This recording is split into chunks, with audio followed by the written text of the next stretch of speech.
मनुष्य का मस्तिष्क अद्भुत है, जटिल, सूक्ष्म और लगातार सक्रिय। यही मस्तिष्क हमारी पहचान, हमारी संवेदनाओं, हमारे फैसलों और हमारे संबंधों की नींव है। लेकिन जब यह मस्तिष्क अपनी ही जटिलता में उलझने लगे, जब हर विचार एक भंवर बन जाए और हर भावना एक अनजानी आशंका में बदल जाए, तो उस स्थिति को केवल ज्यादा सोचना कहना उसकी गंभीरता को कमतर आंकना है। यह ओवरथिंकिंग है, एक धीमा जहर जो धीरे धीरे मन को खोखला करता है। ओवरथिंकिंग की सबसे क्रूर बात यह है कि यह अक्सर चुपचाप शुरू होती है।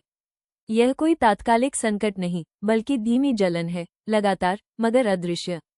बिना कुछ बोले यह इंसान को भीतर से तोड़ देती है।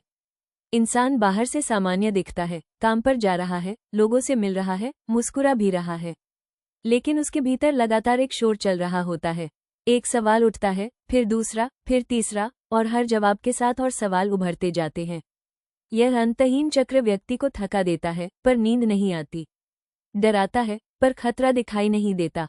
इस मानसिक स्थिति का असर सिर्फ सोच तक सीमित नहीं रहता, ये धीरे धीरे भावनाओं को कुंद कर देता है। एक व्यक्ति जो पहले भावनात्मक रूप से जिंदादिल था, वो अब हर भावना को संदेह की दृष्टि से देखने लगता है। हंसी में भी एक शक होता है, तारीफ में भी एक शंका, और चुप्पी में भी एक तर्क छिपा होता है। हर शब्द के पीछे मंशा खोजी जाती है। रिश्ते अब सीधे नहीं रहते, वे व्याख्या की जटिलताओं में उलझ जाते हैं। एक संदेश देर से आए तो दिल घबराता है, कोई जवाब न दे तो दिमाग सैकड़ों कहानियां बना लेता है। ओवरथिंकिंग कार्यक्षमता पर भी असर डालती है। निर्णय लेना एक सामान्य प्रक्रिया होनी चाहिए, सोचिए, तौलिए और फैसला लीजिए। लेकिन जब हर निर्णय के संभावित परिणामों का विश्लेषण घंटों, कभी कभी दिनों तक चलता रहे, तब कार्य रुक जाते हैं।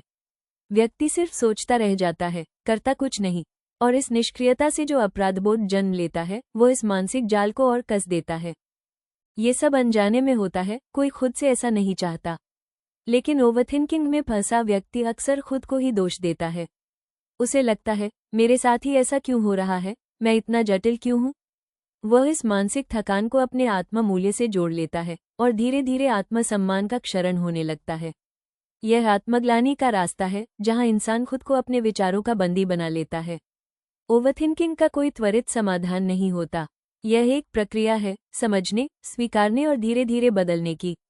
सबसे पहले यह समझना जरूरी है कि हर विचार महत्वपूर्ण नहीं होता, हर भावना स्थायी नहीं होती, और हर स्थिति में हमारा नियंत्रण नहीं हो सकता। इस स्वीकार्यता के साथ, जब इंसान थोड़ा थोड़ा करके अपने विचारों को सांस लेने देता है, उन्हें टोकन नहीं देता, बल्कि बहने देता है, तब राहत की शुरुआत होती है। ओवरथिंकिंग को हराना लड़कर नहीं, बल्कि धीरे धीरे उसकी पकड़ ढीली करके संभव होता है। और ये तभी संभव है जब हम खुद से थोड़ी करुणा, थोड़ा धैर्य और थोड़ी ईमानदारी रखें। अगर मेरी बातें आपके दिल को छू गई हो, अगर आपने इनमें कहीं खुद को महसूस किया हो,